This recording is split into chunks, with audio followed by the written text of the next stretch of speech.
All right. Aloha. Here we're gonna drive from North Shore back to my house. I'm just gonna talk to y'all while I'm driving.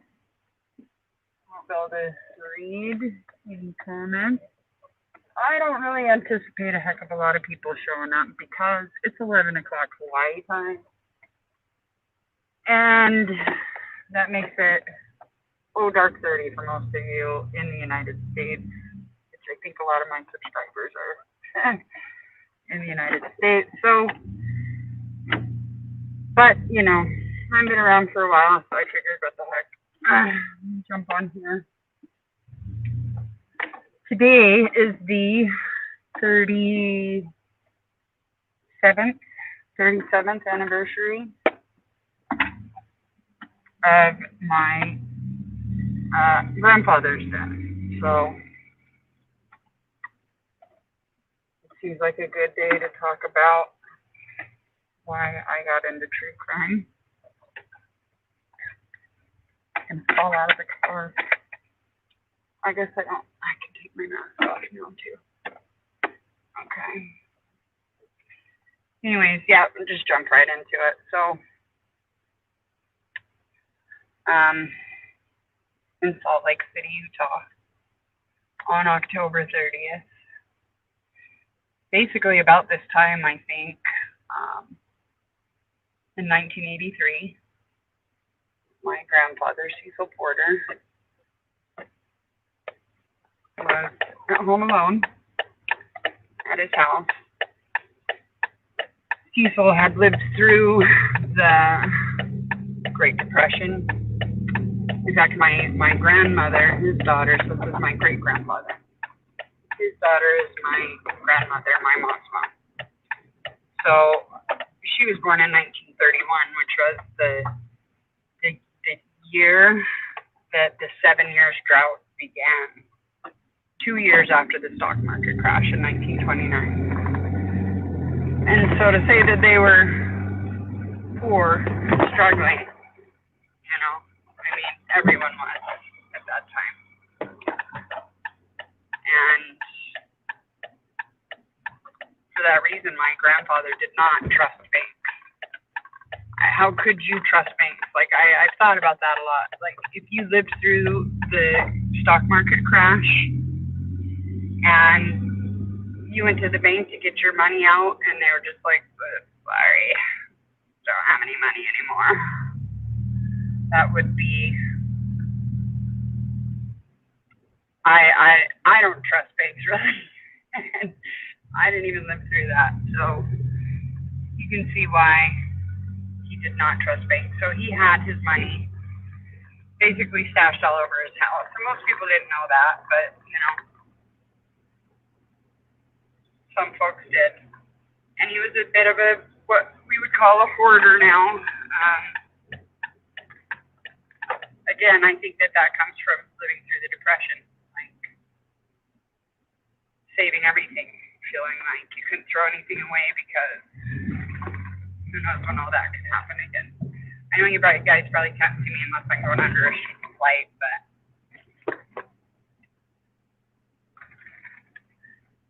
you'll be all right. You'll be all right. So, Cecil Porter kept all his money in his house. And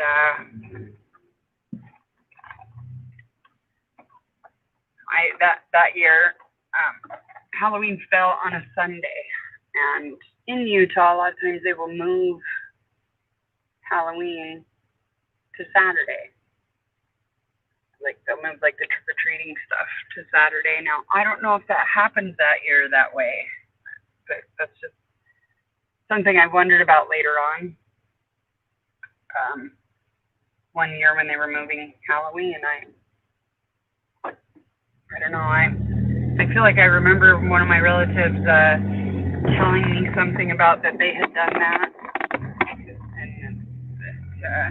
And my grandpa was not someone who was probably handing out a bunch of candy either, but he wouldn't have thought much about answering the door. I think on October 30th, but people that ultimately did kill him knew him. They had been there doing some handyman work, and I believe they mowed his lawn as well. So they gained access to the home, and then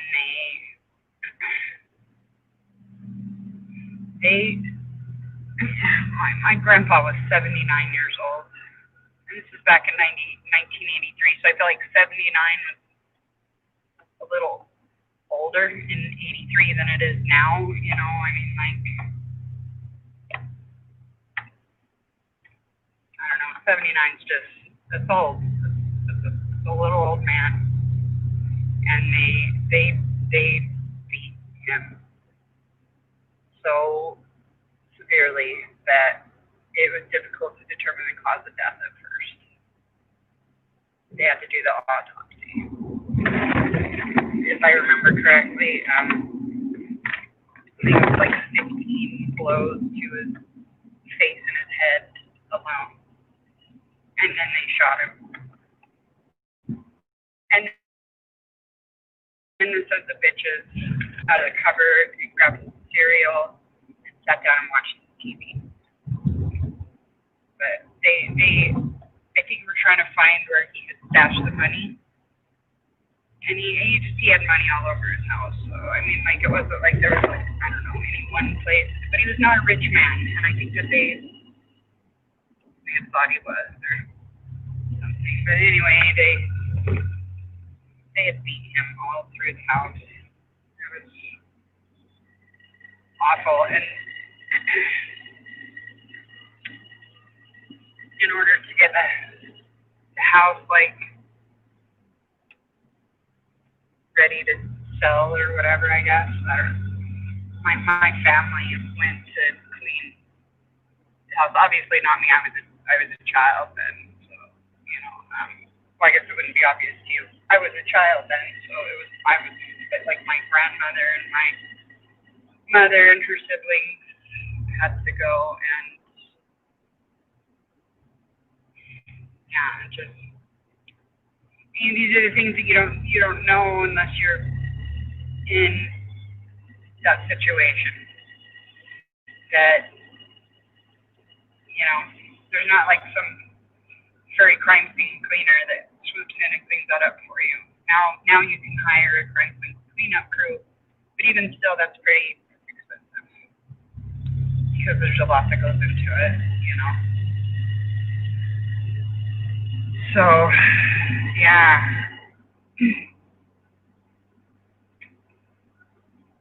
Yep. And then they got the guys. They got two of them.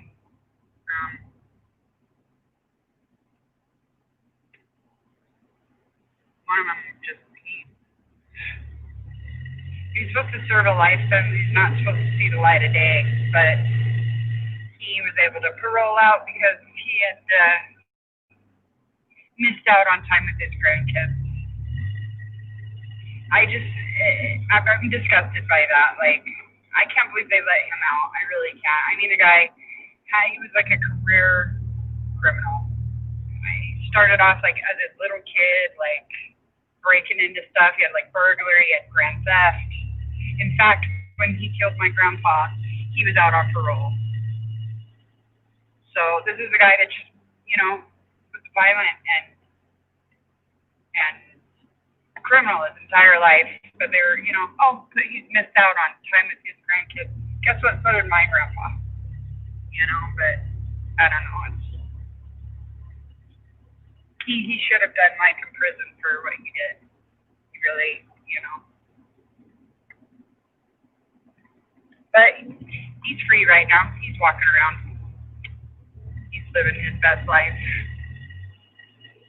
You know, it disgusts me. But basically, as a kid, nobody wanted to tell me anything about what was going on, and so I really had to go and, like, investigate it for myself. Back then, you had to, like, you know, go to the library to do it. There was no internet or anything like that.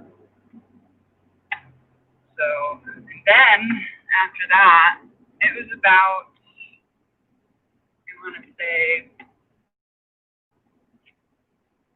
was that about 3 years later? About 3 years later, there was a guy, his name was Paul Rose, and he killed a lady named Susan Walker. My little cousin used to babysit for her, and I helped for a couple of times. Um, yeah, but Paul Rose is actually he got me stoned for the first time. First time I ever smoked pot. I was with Paul Rose and I believe it's his nephew, Billy, and his other nephew, Johnny Labor. And they lived right around the corner from me. So, right, where's the farm at? Okay, I might lose my signal a little bit up here. And if I do, I will get set up at home and just restart it. So, let's just find out.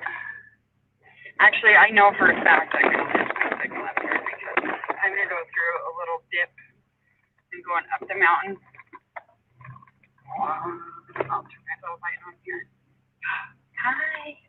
Aloha. Look, no one's here. It's all right. I didn't expect anybody to be. But, yeah. Anyways, I'm going up this mountain road here.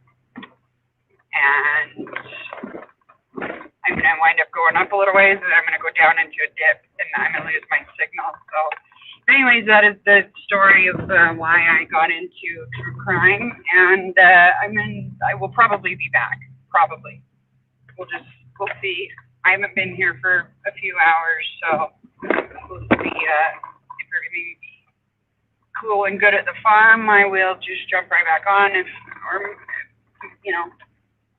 I will figure out whatever I got to figure out when I get there, and I'll jump on in an hour or so. And if not tonight, in the morning. Happy Halloween, y'all.